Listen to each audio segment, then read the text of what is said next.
sobre os desdobramentos da regulamentação da reforma tributária. Eu converso agora, aqui no estúdio, com o Daniel Moretti, advogado, professor de Direito Tributário e juiz do Tribunal de Impostos e Taxas de São Paulo. Boa noite, Daniel. Tudo bem? Boa noite, Turci. Muito obrigado pela gentileza da sua participação aqui no Radar, aqui direto do nosso estúdio. Daniel, pelo que você está vendo, então, né, da cara que essa reforma deve ter a partir da regulamentação, você acha que é uma boa reforma? Ela vem, de fato, fazer o nosso sistema tributário se tornar mais simples, mais fácil para o dia a dia das empresas, mais justo? Turci, essa é uma reforma que vem sendo estudada há mais de uma década no ambiente acadêmico, que chegou ao Congresso Nacional em 2019 e nós tivemos a aprovação no final de 2023, num ambiente muito parecido com esse que nós vivemos na data de hoje, na Câmara Federal, que é uma aceleração, uma necessidade de aprovação muito rápida, sob pena de não se conseguir aprovar dentro do ano legislativo. Tá? Eu lembro que a emenda constitucional número 132 foi aprovada um ano atrás, exatamente num contexto muito semelhante. De fato, é necessário que se faça reforma no sistema tributário, e ela já está feita. A emenda constitucional já foi promulgada no ano passado, portanto, as grandes balizas, a grande estrutura da reforma tributária está posta. O que nós discutimos durante esse ano de 2024 é a regulamentação, são as minúcias, são os detalhes e aqueles pontos que, de fato, vão tocar nas empresas, vão tocar nos cidadãos, vão tocar na carga tributária que nós suportamos no dia a dia. Essa regulamentação partiu, como deveria ser, do governo, do Poder Executivo, chegou ao Congresso Nacional do primeiro semestre deste ano e, desde então, ela vem sendo discutida por meio de 2 projetos de lei complementar. Nós temos aí hoje a votação do primeiro desses projetos, o de número 68, e o outro projeto, que é o de número 108, ainda está na sua tramitação legislativa. Mas é importante notar, Turci, que há uma vontade política muito clara do governo no sentido da implementação rápida de todos os pontos da reforma tributária, tanto que nós temos hoje uma secretaria especial dentro da Receita Federal do Brasil apenas para cuidar da reforma tributária.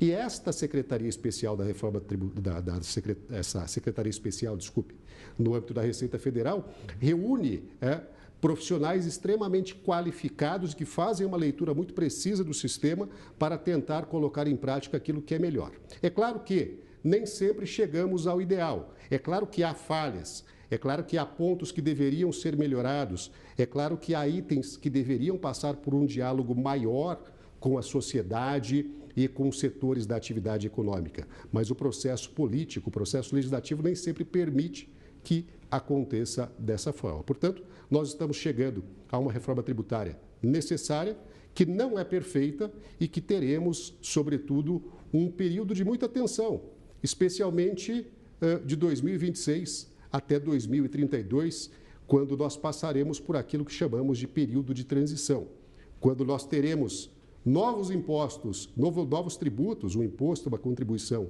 sendo cobrados, junto com os tributos antigos.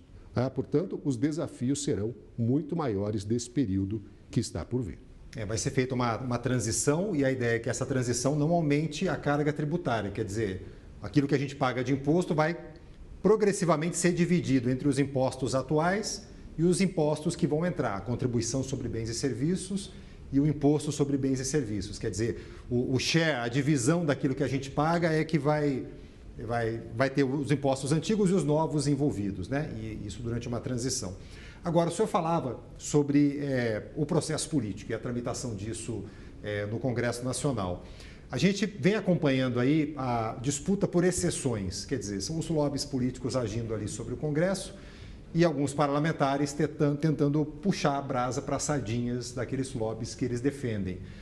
E quando a gente fala de exceções, quer dizer, se alguém paga menos, o todo acaba pagando mais. A gente entrou na discussão sobre a chamada alíquota média, né? Até que ponto essa inserção de exceções na reforma a descaracteriza e faz com que ela perca um pouco o projeto original, a ideia original de simplificar o sistema? A gente continua tendo um sistema mais simples com essa reforma, mesmo com tantas exceções colocadas ali dentro? Corremos o risco de não termos um sistema mais simples. Primeiro eu quero lembrar que um dos princípios que foi trazido pela reforma tributária, pela emenda constitucional, é o princípio da simplicidade. Isso está na Constituição, portanto, o sistema tributário deve ser simples. Simples no sentido do contribuinte conseguir entender completamente quais são as regras, saber como ele deve calcular e pagar os seus tributos, ter segurança jurídica no sentido de saber que naquele caso ele deve pagar 5 e não 10 e que os 5 de diferença não serão cobrados dele no futuro. Isso é simplicidade.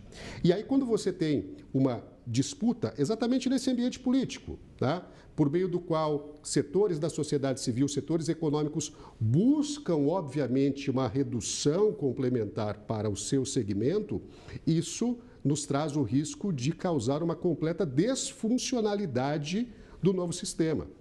Um dado que dá amostra muito clara disso é o fato de que só no Senado esse projeto de lei recebeu cerca de 2.200 emendas parlamentares. 2.200 que resultaram de tratativas, de pleitos levados por diversos setores aos senadores e que foram apresentados como tentativas de modificação daquele texto que veio da Câmara dos Deputados. Alguns deles foram aceitos, outros não foram aceitos. Mas isso mostra que há uma disputa, se assim podemos chamar, uma disputa muito grande, muito forte entre setores econômicos, obviamente, com todos querendo a maior redução, porque, embora nós tenhamos uma tributação que deveria ser uniforme, hoje batendo aí no teto de 26,5%, que é o que deve ser aprovado pela Câmara dos Deputados, dentro desses 26,5%, você tem reduções de 100%, por exemplo, para itens da cesta básica, que agora teve um acréscimo, só para citar um exemplo, da tapioca. Tá? Você tem reduções de 60%, você tem reduções de 30%, você tem inúmeros regimes especiais, você tem uma sistemática de créditos presumidos que altera o número real da tributação. Portanto, eu penso que, infelizmente, nós já nos afastamos um pouco da tão desejada simplicidade. Tá? Agora é necessário que haja uma contenção de todas essas exceções e, como você bem disse, para que alguém deixe de pagar ou pagar menos, outro vai ter que complementar o valor dessa conta. Não há outra saída. Só para a gente encerrar, Daniel, ainda com todas essas modificações, com todas essas exceções, até considerando que esse é um projeto que muda a forma de tributação, a gente passa para o imposto sobre valor agregado. Sim. Essa reforma ainda é melhor do que o sistema tributário que a gente tem hoje? Ela muda o sistema, mas é preciso que se tome muito cuidado, como eu mencionei, para que essas exceções não tornem o novo sistema tão complexo quanto o sistema atual. E eu vou citar mais um exemplo desse risco que nós estamos mencionando. Esse projeto voltou da Câmara com a inclusão de uma possibilidade de instituição de uma sistemática de tributação chamada substituição tributária, que é um dos grandes problemas do sistema atual e não estava prevista na versão original desta regulamentação.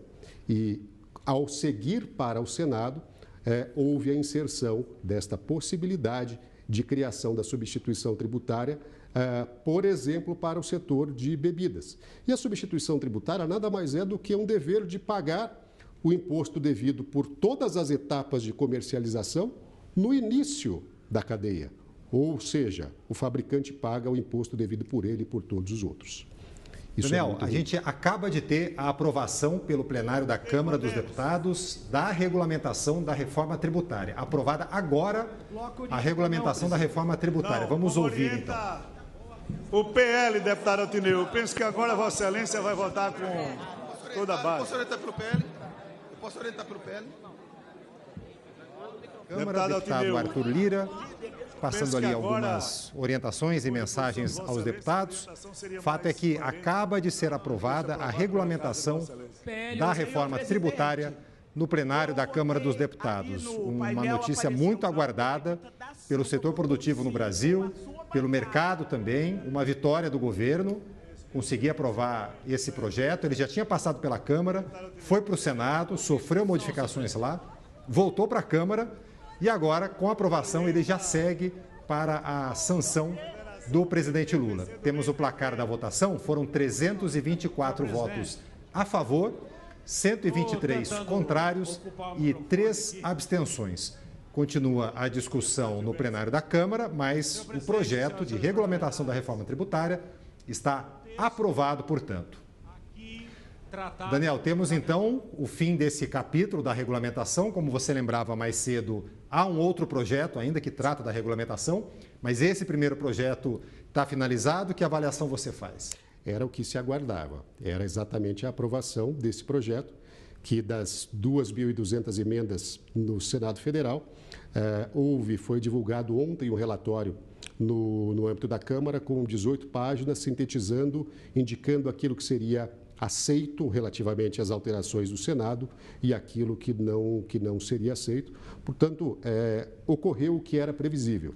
Está aprovado o primeiro projeto de lei complementar com a regulamentação da reforma tributária, que deve ser sancionado pelo presidente da República, e em 2005 teremos então um momento de muito trabalho, né, para que, só para citar algumas preocupações que há, momento de preparação de todos os sistemas do governo, de todos os sistemas das empresas, para que possam estar preparados já em 2026 para praticar, para cumprir as novas regras tributárias.